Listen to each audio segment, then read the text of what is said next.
欢迎电视机前的观众朋友走进天津卫视的大型情感节目《爱情保卫战》，看看今天请到的4位情感导师是谁？他们是情感导师于伯宏于老师，欢迎于老师；情感导师曲伟曲老师，欢迎曲老师；情感导师莎娜老师，欢迎莎娜老师；情感导师陆琪陆老师，欢迎陆琪老师。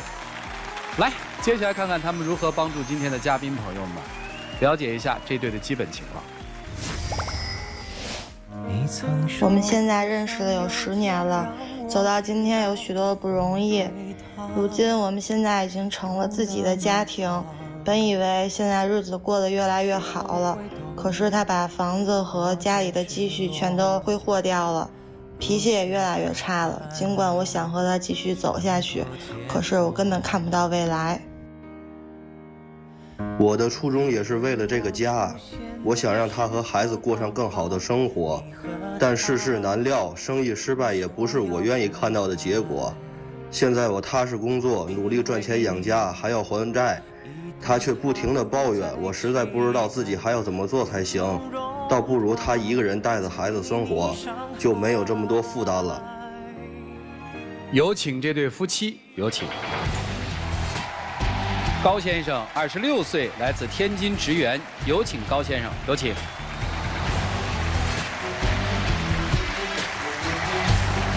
韩女士，24岁，来自河北，全职妈妈，有请韩女士，有请。欢迎2位哈。是不想过了哈？对，原因是因为投资失败，是吧？对，心理上是想过的，但是因为一些别的事情，就是比较乱啊，所以今儿来梳理梳理的。对对对，您是想过呀，还是不想过呀？我是想过，我俩总是不知道因为什么事儿，总是在矫情抬杠。行。把你们矫情和抬杠的事儿说一些，让老师们听听，咱们帮你们分析分析，好不好？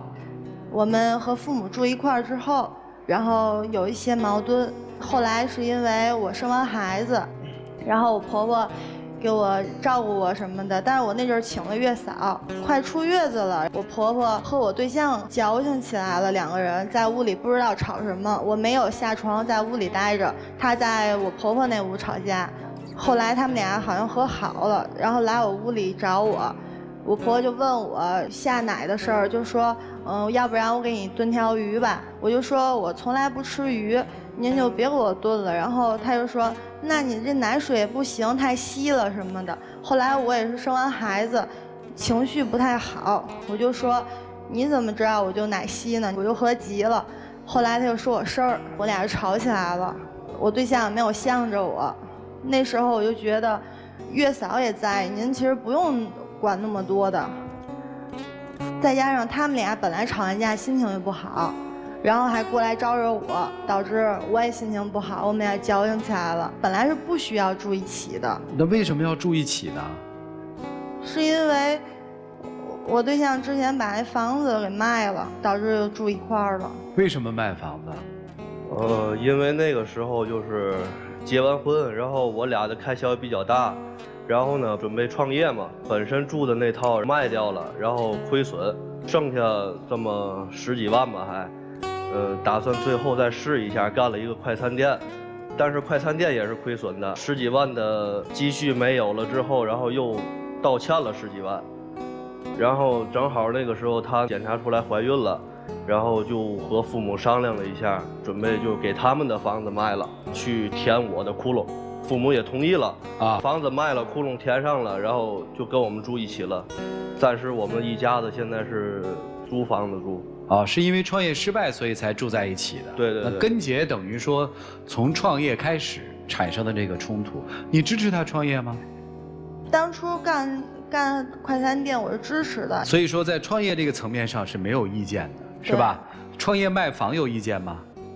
创业卖房是我们俩商量好的，也没意见。对啊，所以你们夫妻之间在这个问题上是没有任何意见，在创业问题上是达成一致的，是这意思吧？对，是啊，只是因为创业失败之后跟公婆住在一起才产生的矛盾，是吧？还有一方面是因为坐月子的时候我们不吵一架嘛，然后她觉得自己在中间左右为难，婆婆这说什么她赔了几十万，我说你现在找我来了，想起我来了，干嘛了呀？股票期货。你敢做呀？我也不懂啊，所以赔了。你不懂干嘛做呀？因为听别人说这个赚钱挺快的嘛，然后我也是想抓紧时间弄一套房子给他们分开。那再租一套不就行了吗？等于把爸妈的房子卖了，除了填窟窿之外，还剩了点钱，然后这钱又被你霍霍了。对。还返欠。欠了多少钱？30几万吧。你胆儿可真大呀！我意思是，你欠钱不怕，但是你瞒着我，我不知道，然后你突然欠了一屁股账，然后现在想起我来了，然后我天天在家带孩子，我哪儿也去不了，还和你的父母天天面对的，就是和我婆婆吧，每天抬头不见低头见的，但是她也不帮我，每天都在屋里待着。我有一次我得需要我婆婆，我去喊她，她听不见。后来我又敲门推门进了，她在床上抽烟。然后有一次孩子哭得不行，然后也是拉了，然后我想去打水也没法弄，我就喊她，我就喊妈妈妈，我一直喊妈。到结婚生子也有8年了，我感觉这8年的感情我有点舍不得。你们在这个过程当中去离过婚吗？前几天去过。去民政局。离了吗？没离了。为啥？就是离婚的人太多了。没排上队是吧？对。就是正好排上了之后，他中午休息了，就走了，就下午孩子该喂奶了就走了。啊，那个时候你也同意离了？对，我想的是，你都这样了，我为什么要求着你呢？因为我问他了，我说那个你确定要离婚吗？他说确定。我问了得有3遍吧。那您现在还想跟他过？男生也想跟他过。就是我是想过，但是我需要那个老师帮我梳理一下，我怎样去面对这个他和我妈的这层关系，然后还有你母亲是跟他势如水火了吗？那倒不至于。按他的描述，我看是势如水火。我母亲是什么人呢？她就比较自我，就是自个儿过自个儿的。你母亲还自我呀？没钱的时候房子都给你拿去卖了，还自我？不是，她是怎么说呢？她和我父亲也就是这么多年也没有一些积蓄，然后呢，在我需要他们帮助的时候，他们除了一套房，他什么都给不了我。这还要给你什么呀？是一辈子的财产都给你了。我所理解的就是他可能是对我这个儿子，他就是心有亏欠，但是我现在我也亏欠他们呀。不是，他为什么对你心有亏欠呢？我是觉得那个他们觉得也什么也给不了我，然后只能这么帮我。然后呢，但是我是亏欠他们的。所以说我现在我心里就是比较纠结，这就是为什么那个我媳妇儿和我妈在吵架的时候，我没法抉择，我也没法劝，我只能跑。那你们现在不是还住一起吗？对。以后媳妇儿和你妈吵，你还跑啊？看吵多厉害。你这债多久能还完啊？欠了多少啊？36、7万吧。你现在一个月收入多少啊？大概是1万5左右。做什么呀？就是白天去安装工啊，计件的啊，然后晚上是7、8点送外卖，送到1、2点，就玩命的工作来还钱啊。他们你儿俩的生活怎么着？你要出去工作吗？现在孩子多大？现在还10个月了，马上。还脱不开手是吧？对，我想的是断了奶我再去工作。还是爱这臭小子是吧？所以他所有的行为里面，你除了怪他这个没跟你说去玩了蛊惑欺骗欠了钱，其他的你觉得都可以原谅对吗？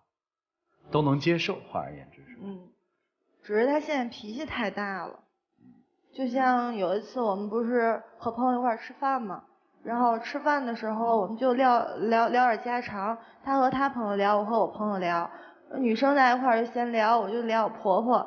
我们这头说话，她非得在那儿扒过来听，听到了我说婆婆懒呀什么的，然后我又说家里欠的账，她觉得很丢人，就开始和我矫情。后来她就特别生气，然后拿啤酒瓶子砸自己的脑袋。后来觉得没砸碎丢人了，她又摔地上了。后来她又跑了，这是她第2次跑。唉，这其实已经超出了所谓爱不爱的范畴了。啊，这是另外一个范畴了，这属于这种应急性创伤性事件了。怎么面对这个事件？这样一对年轻的夫妻，听听老师们的意见和建议，一起进入丘比特问卷。博宏兄，都想好好过，可就是过不好。这里有2个问题：做妻子的，你是不是对他妈妈不帮你带孩子，你感觉心里不平衡？甚至产生了一些怨恨，有一些。但是你要想，婆婆帮你带孩子那是情分，并不是她的本分。老人有老人自己的晚年生活，没有哪条规定说一定要帮你们带孩子。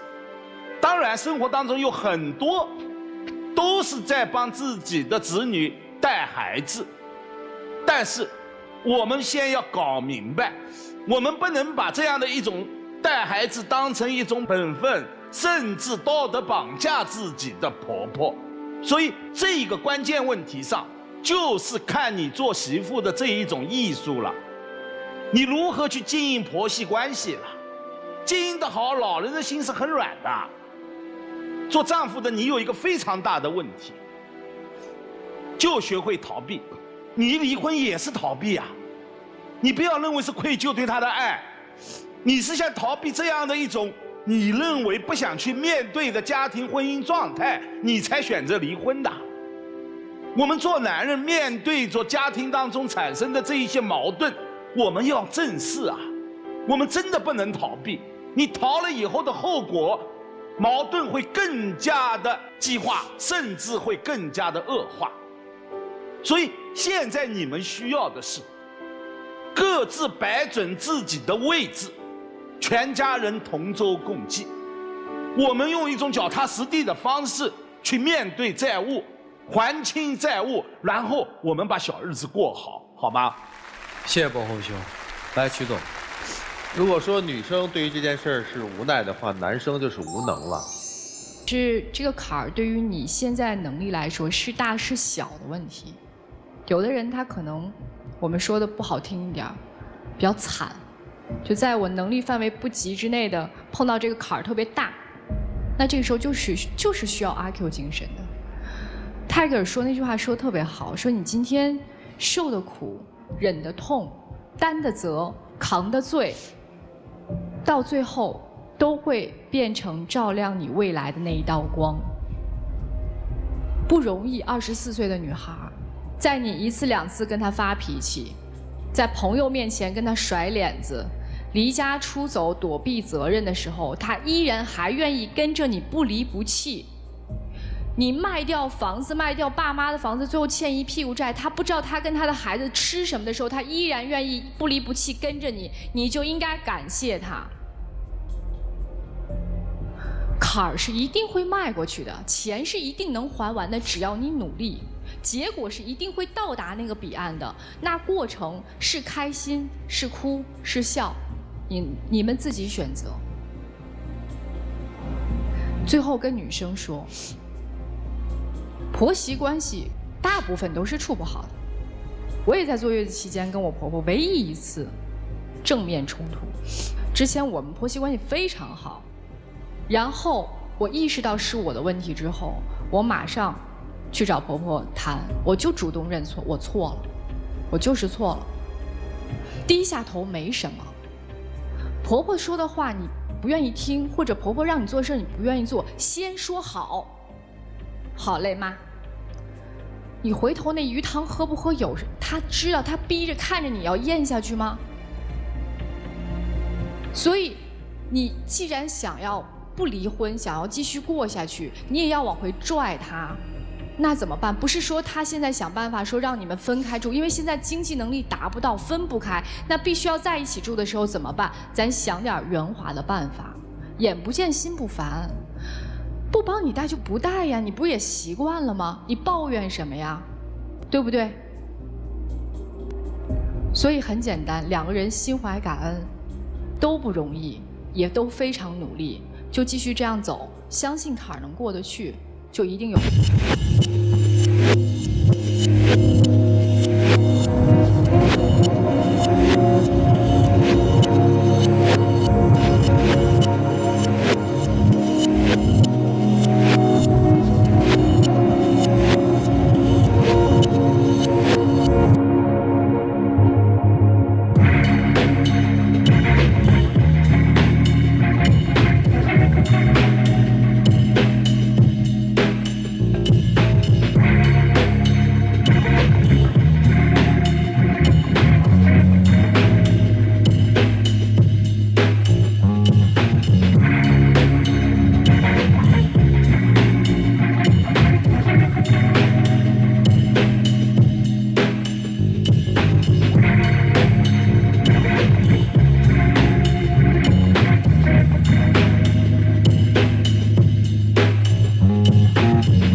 类的。刚开始前半年、1年的样子还很好，然后之后他就说越来越没有话题聊，因为他在那边就属于3点一线嘛，去上课，然后吃饭，回宿舍打游戏。然后我在学校这边就是活动比较丰富，就有社团或者是有工作室啊那些的忙。然后他就觉得他那边生活很单调，他也就不愿意跟我去分享那些东西。然后我就觉得你想说什么，或者你看到什么好玩的、好吃的或者什么的，你都可以跟我讲，我也都愿意去跟他说。或者是他有一些就是不开心的事情啊之类的，他也可以都跟我讲，我都完全就是我们可以相互交流嘛。然后他就觉得没有什么说的，然后我这边跟他说我很开心的事儿或者是很烦的事儿，他就会觉得跟我没有什么大的关系，然后他就觉得我又体会不到你的快乐，我也体会不到你烦心的那种事情。然后后面我就也逐渐的不怎么跟他讲这些事儿了嘛。然后他就会觉得我们之间越来越没有话题。但是这3年不是还是坚持下来了，是吧？来这儿生活以后应该好了吧？因为我是专门来天津去找他嘛，我想在这段时间多给他一些相处的时间，然后可能就会联系他有点频繁，他就开始抱怨我控制欲太强。不是说控制欲太强，就是说，就比如说我的朋友也是属于。他们到天津来找我玩儿，然后还有就是我哥哥，就是那种有血缘关系的那种表哥、堂哥，他们有时候过来找我吃饭，就这种关系，他都会觉得是你的男性朋友，就回去就跟我大吵一架。哎，这个你一起陪着去不就行了吗？不是亲戚吗？为啥不陪着去啊？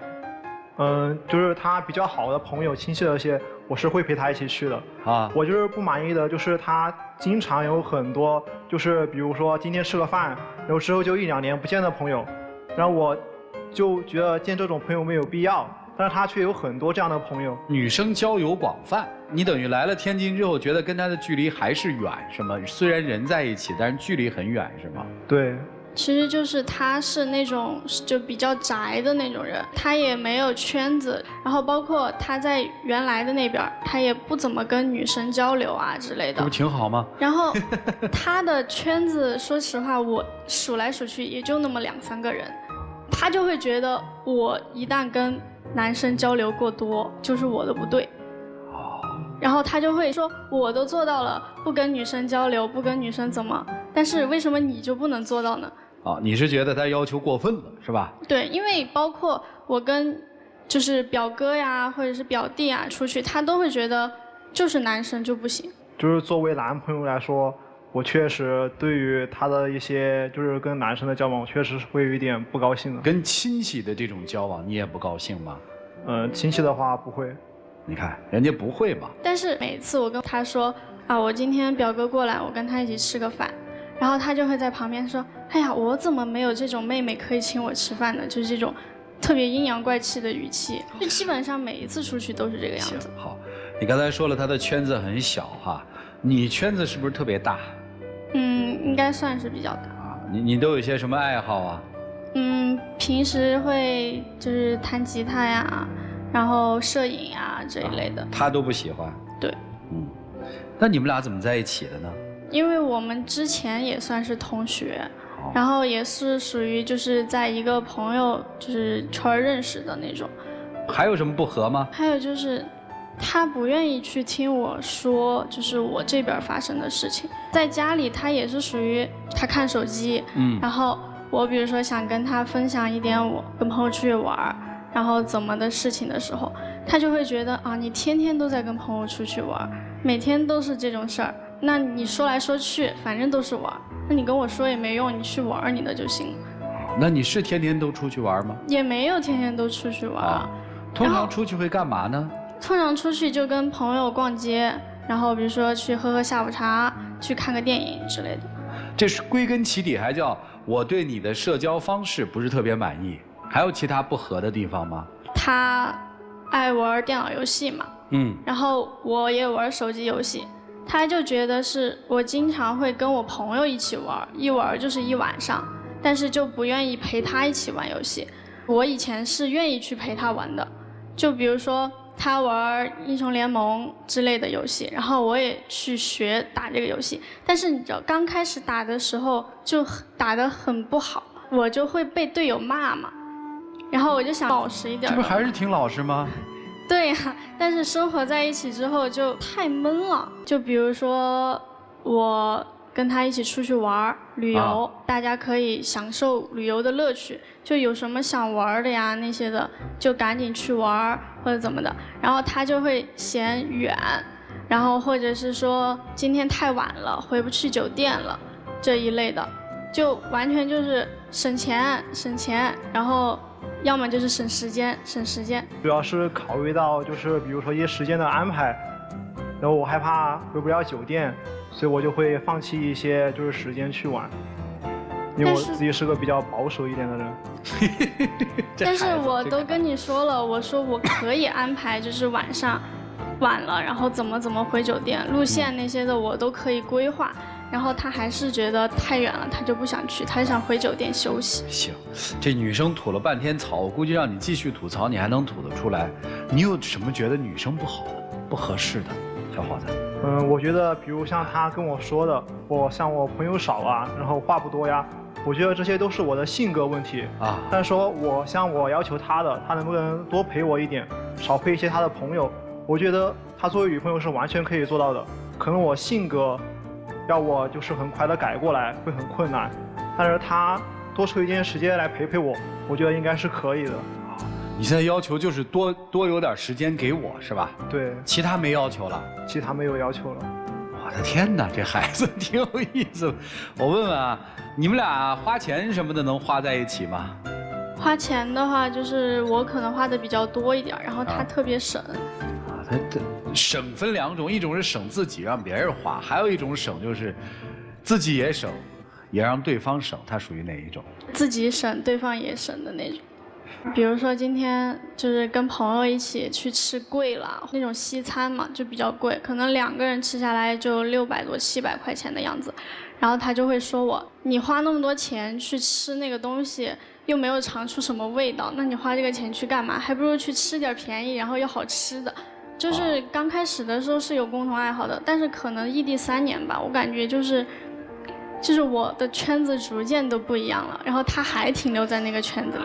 当时认识他也是因为画画认识的嘛，但是除了画画，就基本上没有可以分享的东西了。就嫌他单一而枯燥了，是吧？是啊。主持人，你知道他为什么嫌我单一吗？其实我在原来我的那个地方，其实有认识很多朋友啊，但为了他，我放弃了朋友，我去了天津，因为我在天津是没有朋友的嘛啊。然后他就会觉得我还是跟以前一样。其实你带着他近几年朋友圈不是挺好的吗？带着他一起玩吗？就是因为我有时候跟我的朋友一起出去吃饭啊之类的，我说带着他吧，他就觉得你认识的那些朋友都属于什么吃2次饭又不一定见，就是经常联系，然后他就不愿意去跟他们打交道。他说你联系1、2次有什么用呢？那就不算是朋友呀。所以你现在的应酬的时间比陪他的时间多，客观上是还是不是？是。你一周能陪他吃几次晚饭？1周1次2次左右。哦，世界已经不一样了，纠结什么呢？我就是想他能不能偶尔放弃1、2次又回来了。你提个大要求行吗？你别天天就在这儿。我就是希望他能多陪陪我，跟个小怨妇一样。你干嘛呀？你是男人，小怨妇啊！哎呀，你多陪陪我吧。你对你们这段情感怎么看？你觉得你们俩合适吗？我觉得合适，因为毕竟走了这么多年了。好嘛，就是因为时间长。你觉得你们俩合适吗，姑娘？我觉得不太合适。不合适，你为什么不跟人说不合适啊？我之前有跟他想聊过这个问题，我是说咱们圈子不一样，然后或者是我们俩现在喜欢的东西。你别跟我绕圈圈，你还想跟他接着谈吗？现在就很犹豫。就是在分手和不分手之间犹豫着，是吧？对。啊，你是坚决不会分手的，是吧？我不会分手啊。这个他来的时候跟你商量过吗？他来的时候跟我商量过。你同意他来？对。来天津多久了？半年多。半年多了，就发现，你心里面就开始，我是不是应该选择分手，是吧？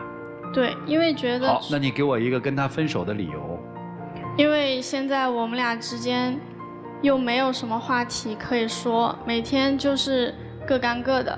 然后他又要求我去陪他，但是我确实因为朋友嘛，就时间经常会撞到一起，我也就没有办法去陪他。啊，这个犹豫的另一部分就是不分手的理由是什么？不分手的理由就是我觉得在一起那么长时间了，这个感情也不是说断就能断得了的，就比较还是。所以不分的理由是因为毕竟异地3年了，对吧？对，在一起不容易，这跟男生不分的理由是一样的，就是这么一组年轻人的小冲突、小矛盾，异地3年，终于熬得云开见日，男生也为了女生投奔而来，但是女生其实在心里发现说，好像我们不是那么合适了，是吧？对。那应该怎么办的这段关系，一起进入丘比特问卷。博宏兄。我非常欣赏女生的坦诚，你感觉你们这一段情感，你已经有些力不从心了，对吧？对。你们现在生气的时候还能吵架吗？生气的时候能吵，但是他就一定要分出个对错。还是会吵。对。吵架的频率是以前多还是现在多？以前多。现在已经连吵架的频率已经直线的下降了。对，因为不想再吵了。其实蛮可怕的。我为什么说可怕？因为你们的这种情感厌倦区已经到了连吵架的激情都在下降，似乎感觉2个人已经没有东西可以吵了。这个问题可能很多的年轻人都经历过。其实我年轻的时候，我现在也在反思，我们年轻的时候有没有经历过？我突然发现我也经历过那个时期啊。那怎么去破解呢？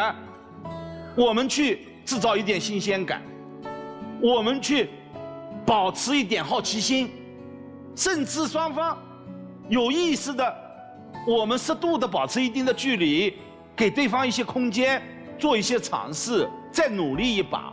如果真的挺不过这个瓶颈的情感厌倦期，那我们好合好散。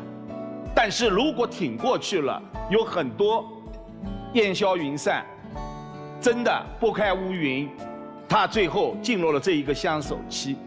仅仅供你们参考，每个人的情况也不同。我只是谈一点我自己个人的切身的这种感受。刚才赵川老师在访谈你们的时候，我一直在回忆我的年轻的时候的恋爱，真的就这么走过来的。谢谢，谢谢伯宏兄。来，曲总啊，我特别好奇一件事儿，你们热恋过吗？我们热恋过，对，什么时候啊？是在高中毕业之后，然后那时候我们就是天天出去。对呀，不就是毕业结束了到上学之前？对，然后不就是上学之后就分开异地了吗？然后之后上学那1、2个学期，我觉得那时候我们都还是在热恋的状态，因为一回来我就会去找他，对，也会一起出来是的约会。但是我从你们的回忆当中，并没有体会到你们曾经热恋过。听到的是什么呢？你们在异地恋相处时间很短，居然这么短的时间内又相互没有共同的话题。你的生活很单调，他的生活很丰富，对吧？你对他的生活丝毫不感兴趣，而他呢也无法了解你的生活。你们没有有效的交流，你们中间缺乏共情，这点非常重要。我不觉得你们有过激情，即使有也是非常短暂就分开了。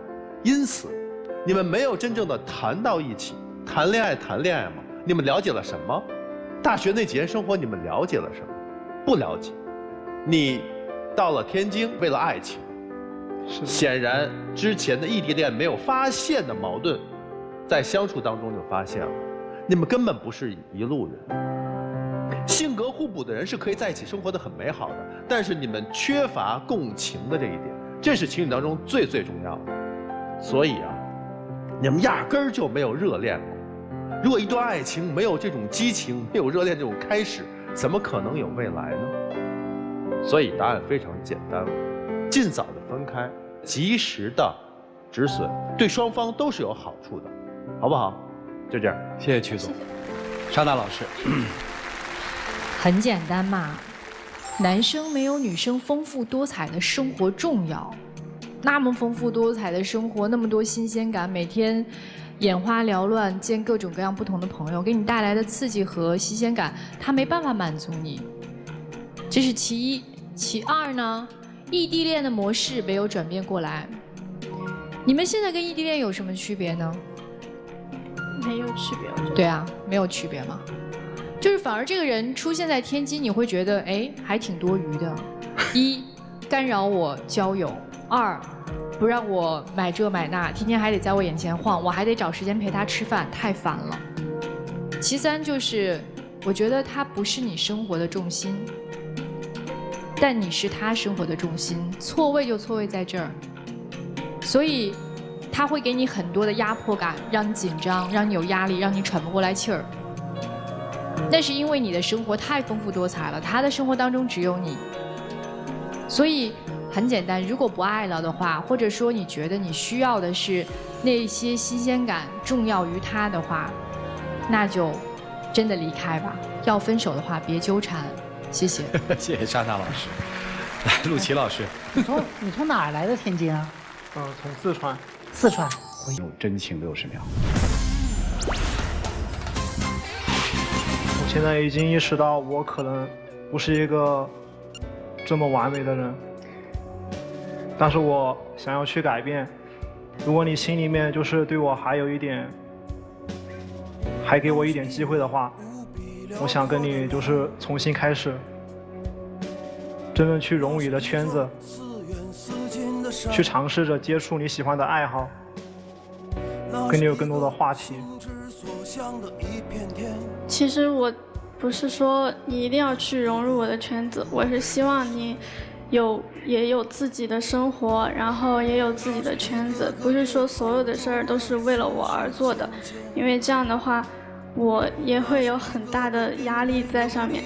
所以说我更希望你有真心的朋友，你也能去体验一下，就是大家一起玩啊那些的时候的那些快乐、那些感受，它不是我一个人的东西。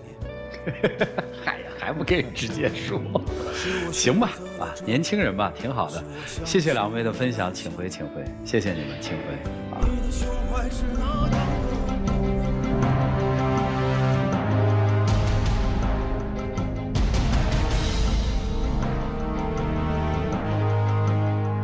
好了，电视机前的观众朋友，我们节目组的唯一官方报名热线是0223606301，有情感困惑的观众朋友可以来电报名，不收取任何的费用，小心被骗。来看一看这对年轻朋友他们的选择是怎样的，请开门。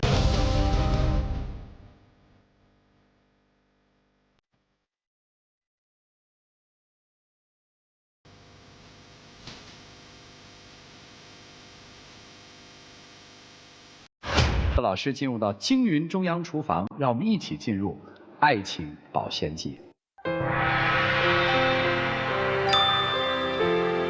有网友提问说：“我嫁了这么多年，还是很难融入老公他们的家庭，本身就是什么事儿都自己放着，不想说出来，也许跟性格有点关系吧？请问老师，我该如何解决这个问题？融入呢，其实讲的就是心灵的归属感。你嫁给老公这么多年了，还没有找到归属感，证明老公是粗心大意的。但其实真正问题的核心在于你自己。”因为你性格内向，不愿意表达，可是谁也不是你肚子里的蛔虫啊！如果你有苦不说，那苦你只有自己咽下去了。最后就是要谢谢电视机前观众朋友的收看和陪伴，我们下期节目再见，谢谢大家。